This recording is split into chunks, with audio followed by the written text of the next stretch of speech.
The man looked down at the figure of the woman on the couch.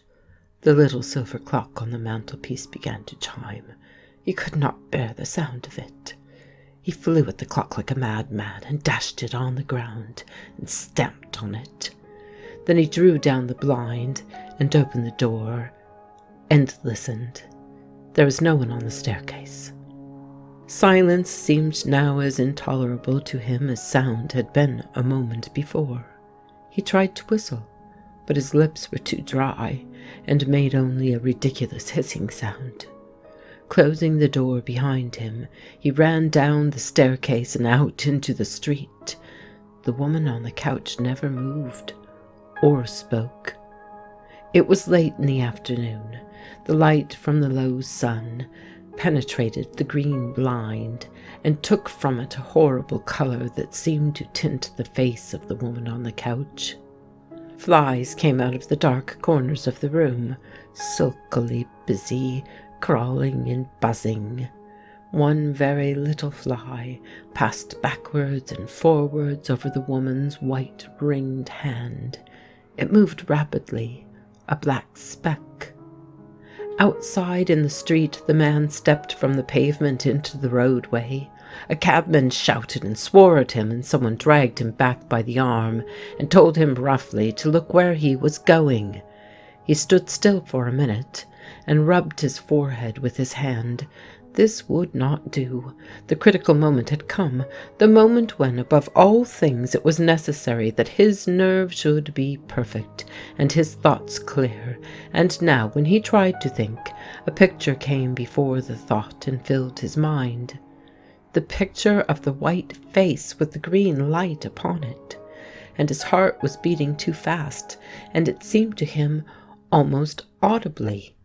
He began to feel his pulse, counting the strokes out loud as he stood on the curb. Then he was conscious that 2 or 3 boys in loafers were standing in a little group, watching him and laughing at him. One of the loafers handed him his hat. It had fallen off when he dodged back onto the pavement, and he had not noticed it. He took the hat and felt for some coins to give the man. He found a half-crown and a half-penny. He held them in his hand and stared at them, and forgot why he had wanted them. Then he suddenly remembered and gave them. There was a loud yell of laughter. The boys and loafers were running away, and he heard one of them shouting, "Let the old stinker out a bit too soon, ain't they?" And another, "Garoo, he's tight. That's all's wrong with him." Again he told himself that this would not do. He must not think of the past, the awful past. He must not think of the future, of his schemes for escape. He must concentrate his thoughts on the present moment until he could get to some place where he could be alone. Yes, Regent's Park would do well, and it was near. He brushed his hat with his coat sleeve, put it on, and walked. He thought about the movement of his feet and the best way to cross the road, and how to avoid running into people, and how to behave as other people in the street behaved. All the things that one generally does unconsciously and automatically required now for their conduct a distinct mental effort. As he walked on, his mind seemed to clear a little. He reached a spot in Regent's Park where he could lie down in the grass, with no one near him, out of sight. "Now," he said to himself, "I need concentrate my thoughts no longer. I can let them go." In a second he had gone rapidly through the past, the jealousy that had burned in his heart, and the way that he had quieted himself and made his scheme and carried it out slowly. It had been finished that afternoon, when he had lost control over himself, and through the transparent leaves of the tree near him, the sun came with a greenish glare. He shuddered and turned away so that he could not see it. Yes, he was to escape. He had made all the arrangements for that. He drew from his side pocket a roll of notes and counted them and entered the numbers in his pocketbook. He had changed a cheque for £50 at the bank that morning. The police would find that out and endeavour to trace him by discovering where the notes with those numbers were changed. That was one of his means of escape. He would see to it that the notes were never changed by himself, or in any town where he had been or was likely to be. He was going to sacrifice those 10 banknotes to put the police on a wrong scent. He had plenty of money ready in gold that could not be traced, for his own needs. He chuckled to himself. It was brilliant, this scheme for providing a wrong scent, for making the very carefulness and astuteness of the detectives the stumbling block in their way. And it would be so easy to get the notes changed by others. The dishonesty of ordinary human beings would serve his purpose. His mood had changed now to one of exultation. He told himself time after time that he was right.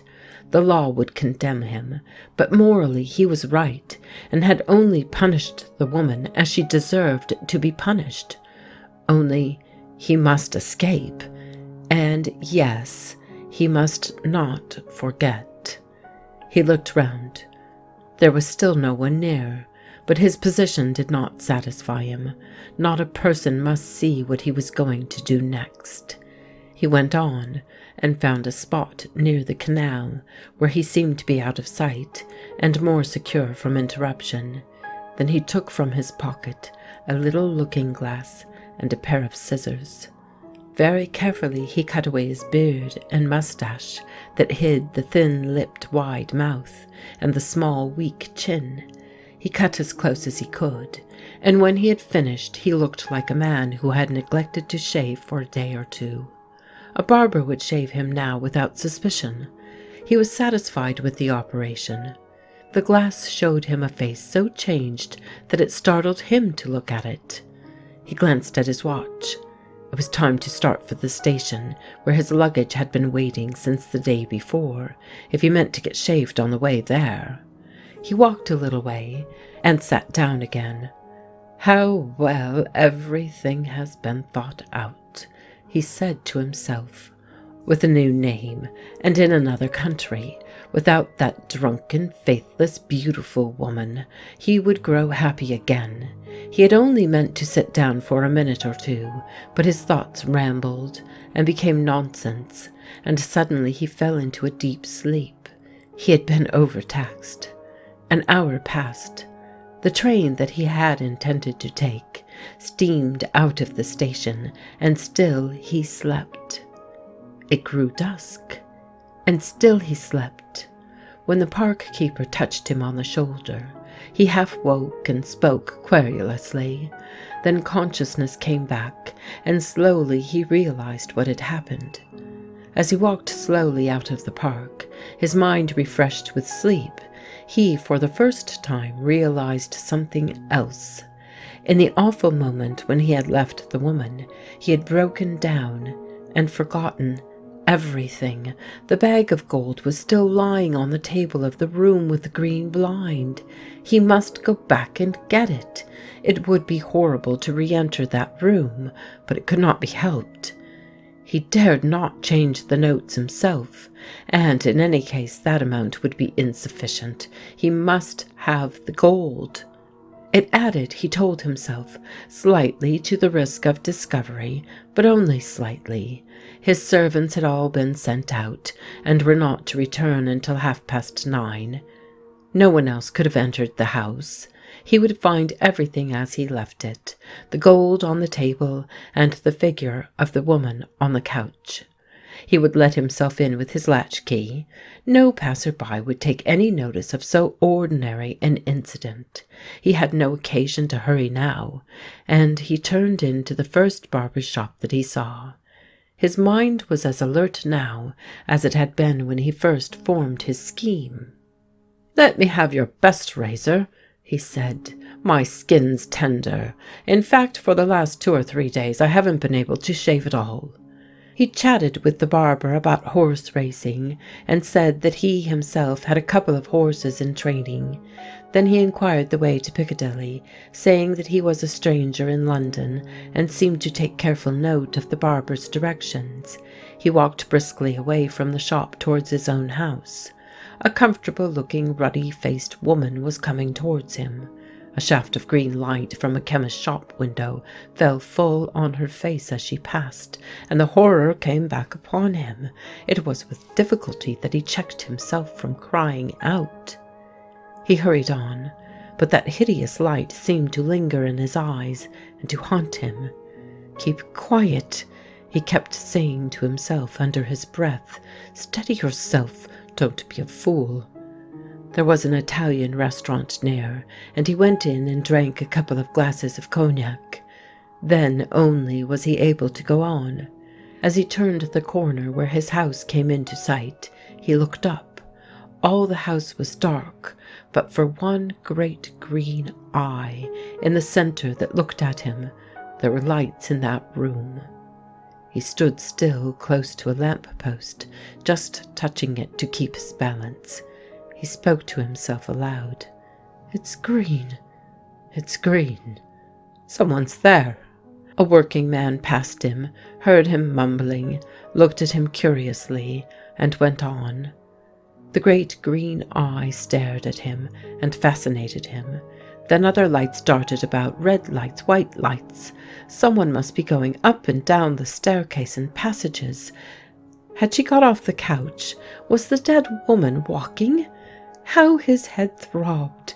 There were two nerves that seemed to sound like two consecutive notes on a piano, struck in slow alternation, then quickening to a rapid shake. Whir, whir. Now the two notes were struck together, a repeated discord thumped out. Clatter, clatter. No, the sound was outside in the street, and it was the sound of people running. There were boys with excited eyes and white faces and blousy, laughing women, and a little old ferret-faced man who coughed as he ran. A police whistle screamed. In front of the door of the house, a black mass grew up, getting quickly bigger and bigger. It was a crowd of people swaying backwards and forwards, kept back by the police. The police! He was discovered, then. He must get away at once, not wait another moment. Only the green light was looking at him. "Stop that light!" he called. No one noticed him. The green light went on glimmering and drew him nearer. He had to get there. He was on the outskirts of the crowd now. Why would not the crowd let him pass? Could not they hear that he was being called? He pushed his way, struggling, dragging people on one side. There were angry voices, a hum growing louder and louder. He caught a woman by the neck and flung her aside. She screamed. Someone struck him in the face, and he tried to strike back. Down! He was down on the road. The air was stifling and stinking there. He tried to get up and was forced back.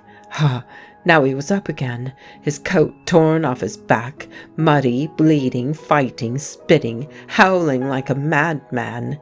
Damn you! Damn you all! The crowd was a storm all round him, tossing him here and there. Again and again he was struck. There was blood streaming over his eyes, and through the blood, and mingled with blood, he saw the green light looking. There came a sudden lull.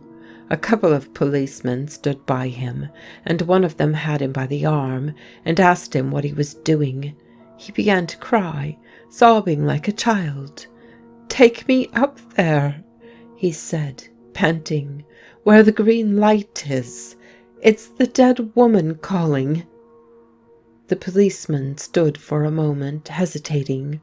For a moment the crowd was motionless and silent. Then one of those white-faced boys shrank further back, whispering, "It's the man."